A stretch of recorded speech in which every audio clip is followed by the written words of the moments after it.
Next statements next derivation पे आते हैं जिसका नाम है Stefan law of radiation. Stefan's क्या बोलता है कि the amount of radiant energy emitted per unit time per unit surface area of black body is directly proportional to the fourth power of its absolute temperature. कि Stefan's ये कहता है कि कोई रेडिएंट एनर्जी किसी particular area of black body पे जो बढ़ रही है पर्टिकुलर टाइम पर, वो डिपेंड करती है अमाउंट ऑफ एनर्जी, चाहे वो एब्जॉर्ब हो या एमिट हो, वो निर्भर करती है टेम्परेचर पे, यानी कितना फोर्थ पावर ऑफ टेम्परेचर। जब हम फोर्थ पावर ऑफ टेम्परेचर देंगे तब हमें इस तरह का बदलाव दिखाई देगा। क्यू अपन ए टी जो है वो ई बी भी है, हम लोग ने आगे ये सॉल्व किया था। तो मैं बोल सकता हूँ कि E B M S C power of black body is directly proportional to power 4 of temperature. Proportionality sign हटाएंगे, वहाँ पे सिग्मा लगाएंगे, सिग्मा ही स्टीफन कांस्टेंट है। Q amount of radiant energy emitted by perfectly black body को represent कर रहा है। A area of the perfectly black body को रिप्रेजेंट कर रहा है। T time for which black body emit radiant energy को रिप्रेजेंट कर रहा है। Capital T temperature of black body को रिप्रेजेंट कर रहा है। एस आई यूनिट की बात करें तो sigma is equal to 5.67 into 10 का power -8 joule per metre square second kelvin का पावर 4 और watt per metre square kelvin का पावर 4। सीजीएस यूनिट की बात करें तो sigma is equal to 5.67 into 10 का पावर -6 और पर सेंटीमीटर स्क्वायर सेकेंड का पावर 0 कूलम्स पावर 4। चलिए कूलम्स नहीं है, वो सेकेंड 1 है और वो डिग्री सेल्सियस पावर 4 है। डायमेंशन दिया हुआ है।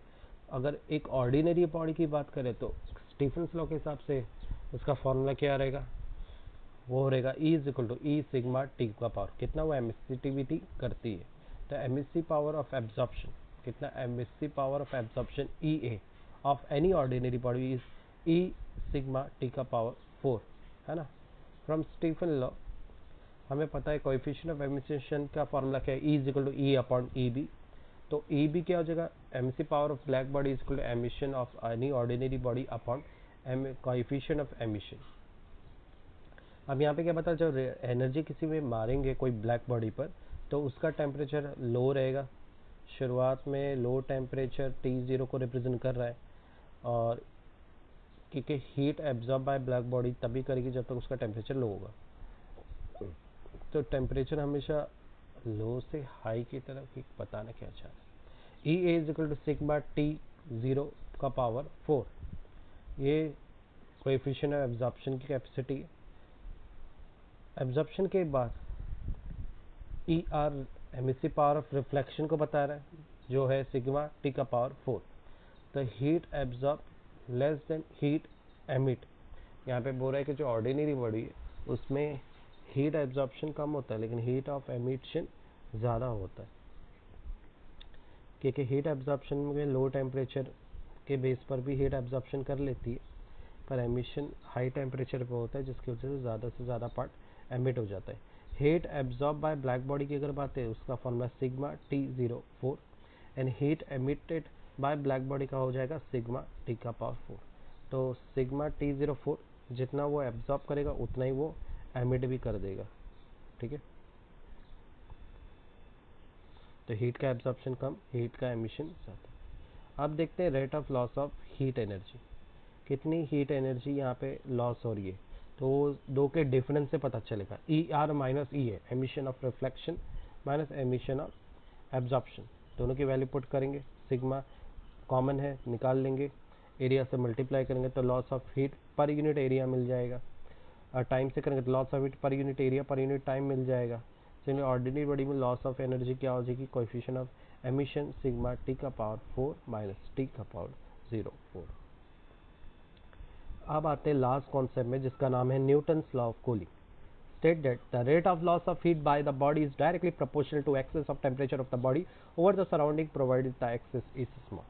कोई बॉडी का हीट या टेम्परेचर एमिट करेगी जब सराउंडिंग का टेम्परेचर कम हो, तब वो अपनी हीट एनर्जी बाहर दे सकती है। मान लो अगर कोई बीमार है तो उसका टेम्परेचर सराउंडिंग के टेम्परेचर से ज़्यादा होता है, इसलिए हमें गर्माहट फील हो जाती है। Let theta is T temperature of the body, theta O is temperature of the surrounding. The rate of loss of heat is directly proportional theta minus theta 0. theta 0 surrounding temperature minus ले लिए क्योंकि वो कम है, plus में theta इसलिए लिए क्योंकि बड़े का टेम्परेचर ज़्यादा है। तो D theta upon D T rate of loss of heat को रिप्रेजेंट कर रहा है is equal to K theta minus T T zero, where K is proportionality is constant. अगर कैलोरीमीटर के मेथड से, अगर कैलोरीमीटर किसी हीट की कैलकुलेशन के लिए यूज हो रहा है, मेजरिंग ऑफ हीट कैपेसिटी के लिए हमने कैलोरीमीटर का मेथड यूज करते हैं। M is equal to mass of the body, S specific heat of the body D theta upon D T is equal to rate of fall of temperature. तो rate of loss of heat is equal to mass into specific heat into rate of fall of temperature, ये formula है। Rate of loss of heat हो गया D Q upon D T, mass M, specific heat S, D T upon D T, rate of fall of temperature. अब मैं क्या करूँगा, T Q upon D T अपने को क्या मिला था, K theta minus theta zero is equal to M S D theta upon D T. अब के को उस तरफ ले लेंगे तो एम एस को लेफ्ट हैंड साइड ले लेंगे और थीटा माइनस थीटा जीरो को राइट हैंड साइड, तो हो जाएगा K M S theta minus theta zero is equal to D theta upon D T.